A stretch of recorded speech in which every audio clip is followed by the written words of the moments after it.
everyone, and welcome to my channel.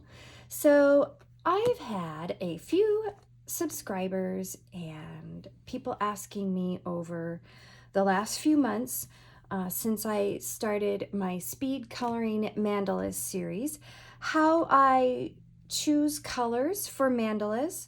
And so today I thought it would be a nice topic to go over with you all. So I have a bunch of my favorite mandala books here in front of me, and I thought I would kind of pull some examples from those. So basically just a few starting points here. So when I go to color a mandala, I have three different ways that I like to choose colors. So the first way that I like to choose colors is going on to Pinterest.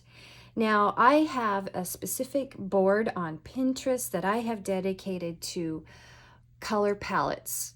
And so, there's a ton of pictures with corresponding colors on Pinterest that you can choose from, literally probably thousands of color palettes there. So that is a great resource.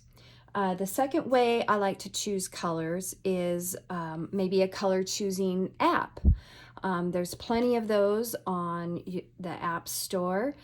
Also, Renae Clark has two really wonderful methods for choosing colors. There's her color catalog, that is a digital version, and then there is the color cubes, which are they're a tangible version. And I'll put links to those down in the description box below. And then the third way I like to choose colors is just simply by feel. So say I'm looking through the book that I'm thinking about coloring a mandala out of, and I'll be just drawn to a specific mandala that I'm like, oh, this mandala needs to be done in pinks or reds and pinks or purples or whatever. So, I mean, it's just kind of how you feel. Maybe you're feeling blues for that day or greens. So that's another way that I choose what colors I'm going to color a mandala. So the next thing I wanted to talk about is just, when you've kind of decided maybe on some colors, only choose a few colors. Maybe 3 or 4 or 5 colors, because if you get too crazy with the colors, it doesn't look very cohesive. So one thing also that I really like to do is maybe use my color wheel.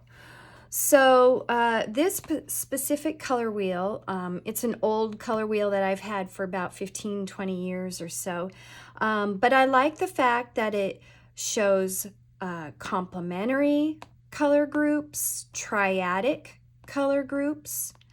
You could also pick your colors by using analogous color groups. And like I said, maybe you just want to do blues or violet blues and do like a monochromatic color group. So those are different ways that I kind of start with choosing my colors. Now, as far as applying the colors, what I usually like to start off with doing is looking for a background. And like this one right here is perfect. You can see here that they have used light blue in these larger spaces between the elements of the design. So I kind of look for a background, and I usually start with filling in that background. And by the way, I usually start with working from the center out. So I'll start with filling in the background with whatever color I've decided to use as my background color, and typically that color is either the darkest color of the colors that I've chosen to use or the lightest color. And I think that that just kind of brings it together a little bit more when you've got one separate color for the background. Now, there are exceptions, but this is just a place to start, okay? So let's see, what else was the other thing that I wanted to go over? Oh, yes. So when I'm choosing my colors, like say, let me bring my color wheel here. Okay, let's say I am choosing to do a triadic color group, okay? So I've got three colors. I've got, you know, this, oh, let's go to red here. Okay, I've got red, yellow, and blue. Those are the colors that I'm going to go with. So what I would want to do is I don't want just a one red, one blue, and one yellow. So I would want to use different values of each of those colors, like have maybe 3 values of yellow, 3 values of red, and 3 values of blue. And then the values are, you know, a dark, medium, and light. So that's what I would choose. Okay, so once you have your colors picked out that you want to use, and you know which mandala you want to color, yeah, just start with like on this specific one here. For example, you've got a pretty definite background right inside these designs, and there's a little bit of a background inside here. So you could start with filling in your background color. Here, like in this little section here, I would bring the same background up into the area right here, so it all looks cohesive. Another fun thing, you definitely want to have some glitter gel pens or glitter markers. I love my Ohuhu glitter markers for fun accents, as well as these are the Pentel Sparkle Pops. You know, but whatever glitter gel pens or glitter markers you have, that's really gonna just bring your mandala to the next level, so to speak. So I will start in with filling in my colors, and then maybe add some elements, small elements with those sparkle gel pens, and that just creates such a nice look and kind of breaks up the monotony of just your markers or your pencils. Just kind of gives that added depth or pop to the picture. And one thing else that I want to mention too is I always try not to have the same color right next to each other.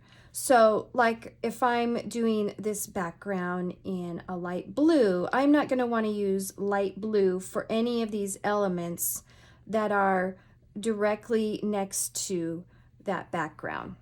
So that's another thing. You want to change up your colors for each little section of the mandala. So yeah, now here are some examples. Let me go to these. So these books, these are the Color Like Crazy. I know I have volume 1 and volume 2. There might be more volumes. Most of these are filled in. I started coloring this book in 2020, and we all know how stressful 2020 was. I almost completed the whole book in 2020.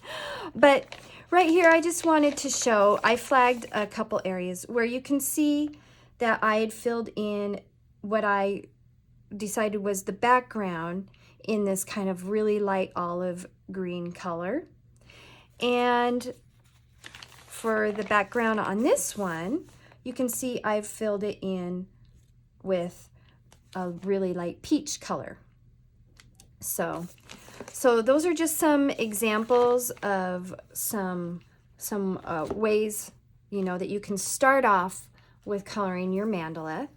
So I hope that helps point you in the right direction as far as how to approach coloring a mandala. Let me know if you have any questions or comments, and I will get right back to you. And until next time, friends, happy coloring.